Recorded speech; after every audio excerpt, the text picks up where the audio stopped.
નમસ્કાર મિત્રો, આપની ગુજરાતી રંગમંચ ચેનલમાં દરેકનું સ્વાગત છે. અને આજે મળવું છે એક એવા કલાકારને જેને ભજનને જીવનમાં ઉતાર્યું છે અને સાથે સાથે સારું એવું મનોરંજન પણ આપ્યું છે. તો મિત્રો આજે એમને મળીએ અને એમને મળીને એમની જર્ની વિશે જાણવું છે. તો જય માતાજી મુકેશભાઈ. જય માતાજી. ખૂબ ખૂબ આભાર તમારો, કારણ કે તમારો કિંમતી સમય આપણી આ ગુજરાતી રંગમંચ ચેનલમાં આપ્યો એ બદલ ફરીથી તમારો ખૂબ ખૂબ આભાર. તો મારા દર્શકો જેની રાહ જોઈ રહ્યા છે કે તમે ક્યાં રહો છો, શું તમારું નામ છે, તો ટૂંકમાં તમારા જ મોઢે આપણા દર્શકોને તમારો પરિચય આપો. હું મકવાણા મુકેશભાઈ, એમપીની ચાલી જૂના વાડજમાં રહું છું. બરાબર. તો પોતે મુકેશભાઈ એમનું નામ છે અને જૂના વાડજમાં પોતે સ્થાયી છે. તો મિત્રો ખરેખર જાણવા અને માણવા જેવા કલાકાર છે. તો મુકેશભાઈ આ ફિલ્ડમાં કઈ રીતે આવવાનું થયું શરૂઆતમાં? મને બચપનથી શોખ છે. બરાબર. પણ આપણે શું કે જોબ કરીએ છીએ એટલા ઇન્ટરેસ્ટ ઓછો થઈ ગયો. બરાબર. પણ કોઈ એવા કલાકાર મળે અને જો આપણો હાથ પકડે અને જો આપણને આગળ લાવવાની કોશિશ કરે, બરાબર, એને હું રાહ જોતો હતો. બરાબર. તો શરૂઆતમાં ફર્સ્ટ ટાઈમ જ્યારે તમે આમાં ઇન્વોલ્વ થયા, જેમ તમે કહ્યું કે બચપનથી શોખ છે, તો તમારો પ્રથમ સપોર્ટ કોનો હતો? સપોર્ટમાં તો કેવું છે કે મને ઘણા લોકોએ કીધેલું, પણ મારે જોબ એવી હતી એટલે મારો ઇન્ટરેસ્ટ એટલો બધો ન જાગ્યો નહીં. પછી મને નટુભાઈ મળ્યા. બરાબર. નટુભાઈ બિગ બી. હા હા. બરાબર. એ મળ્યા પછી મેં એમને વાત કરી તો મને કે તમારો અવાજ સારો છે, બરાબર, તો ચલો હું તમારા માટે ટ્રાય કરું. બરાબર. તો શાના પ્રોગ્રામો કરો છો તમે? પ્રોગ્રામમાં કેવું છે કે હું લોકગીતો, ભજન મને સારા આવડે છે એટલે હું ગાઈ શકું છું એમ. બરાબર.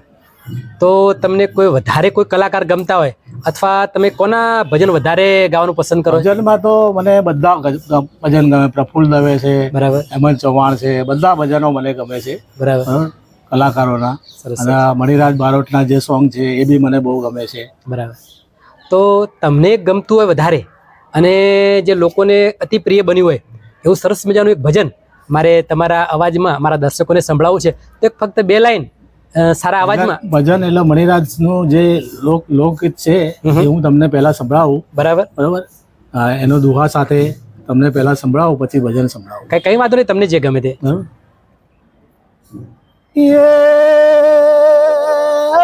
પ્રેમ પ્રેમ જો સબ કોઈ કહે, વાહ વાહ. અન પ્રેમ ના જાને કોઈ, અરે પ્રેમ જો જાને જગત में,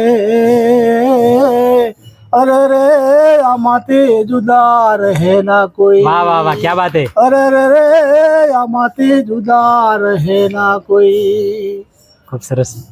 હવે એમનો જે મણિયારો થઈ ગયો, હા, બરોબર, મણિરાજ બારોટ, એ મને બહુ ફેમસ જે આખા વિશ્વમાં લોકોને ખરેખર દરેકના હૃદયમાં, દરેકના મોઢા ઉપર એક જ નામ હતું, મણિયારો. એ સ્ટેજ ઉપર મને 500 રૂપિયા ઇનામ બી મળેલું. વાહ વાહ. એ જે સ્ટેજ ઉપર મેં મણિયારો ગાયો. બરાબર, થઈ જાય.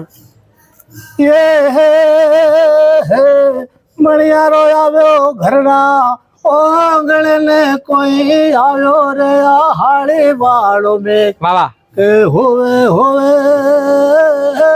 આવ્યો હાળી વાળો મેં, કે હું તો તન વારું લાધ્યો મણિયારા, કે હું તો તને વારું લાધ્યો મણિયારા. દ્વારિકાની શેરીઓમાં ઘૂમે મણિયારો. ક્યા બાત હે. દ્વારિકાની શેરીઓમાં ઘૂમે મણિયારો, એ ઘૂમે મણિયારો ઓલો નંદનો દુલારો. સારે ગમ પદની સાહે પગમાં રાખોડી તારી, પગમાં રાખોડી તારી, પહોંચડીને કાંઈ ખબેર સિંહોરી તલવાર, કે હું તો તને વારું લાધ્યો મણિયારા, કે હું તો તને વારું લાધ્યો મણિયારા. વાહ વાહ વાહ. મુકેશભાઈ, ખરેખર મણિરાજભાઈ અત્યારે હયાત નથી આ દુનિયામાં, પણ તમે 1-2 મિનિટ માટે તો ખરેખર એમનું મને યાદ કરાવી દીધી. કારણ કે એ તો એક મોજીલો કલાકાર હતો અને આખા ઇન્ડિયામાં અને આઉટ કન્ટ્રીમાં કહીએ તો ત્યાં રાજ કરીને ગયો છે ટૂંક સમયમાં. અને એમના ગીતો આજે જગતમાં લોકોના મોઢે, લોકોના હૃદયમાં રમે છે. અને ખરેખર આજે તમે પણ એમના ચાહક છો અને મને ખરેખર ખુશ કરી દીધો તમારા એક જ ગીતે. પણ હજુ ઘણું બધું મારે તમારા વિશે જાણવું છે, મારા દર્શકોને જણાવવું છે.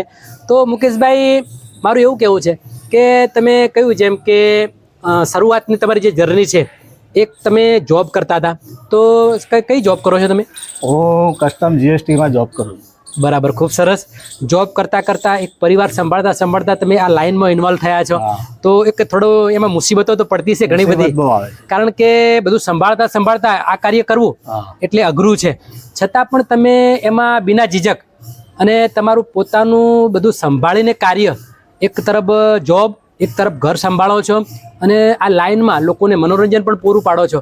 તો મુકેશભાઈ, ખરેખર આ એક બહુ કઠિન વસ્તુ છે, પણ છતાં તમે કરો છો.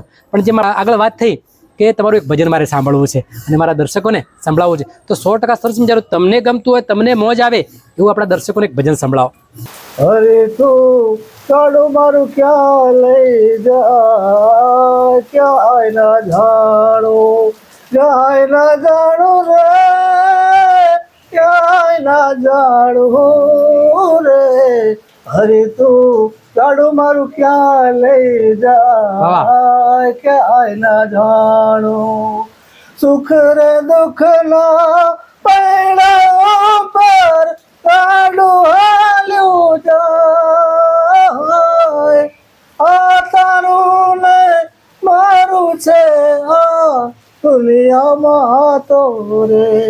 અરે તું કાળું મારું ક્યાં લઈ જા, ક્યાંય ના જાણો. વાહ વાહ વાહ મુકેશભાઈ, ખરેખર તમે દરેક કલાકારોમાં ઇન્વોલ્વ થયેલા છો.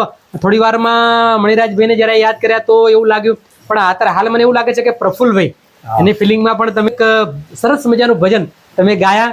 તો દર્શકો, ખરેખર મુકેશભાઈ બહુ જાણવા અને મળવા જેવા કલાકાર છે. તો તમારા કોઈ ભજનના પ્રોગ્રામો હોય, ભજન સંધ્યા હોય કે પછી ડાયરાના પ્રોગ્રામો હોય, તો 100% આપણી યુટ્યુબના માધ્યમથી તમે એમને કોન્ટેક્ટ કરી શકો છો. અને ખરેખર બહુ મોજ કરાવે છે પોતે. તો 100% તમારા પ્રોગ્રામમાં ફરી એકવાર હું વિનંતી કરું છું કે ખરેખર એમને હેલ્પની જરૂર છે, તો 100% એમને યાદ કરજો. બહુ સરસ મજાના કલાકાર છે. બીજું મારું કહેવાનું કે આપણી આ ગુજરાતી રંગમંચમાં જે એમનો સમય આપ્યો છે, તો આપણે એમનો ખરેખર ફરીથી એકવાર આભાર કરીશું. અને આપણી આ ચેનલને દર્શક મિત્રોને મારે કહેવાનું કે લાઇક કરજો, શેર કરજો, કોમેન્ટ કરજો અને સબસ્ક્રાઇબ કરવાનું ન ભૂલતા, જેથી કરીને આવા સરસ મજાના કલાકારો હું તમારા સુધી પહોંચાડી શકું.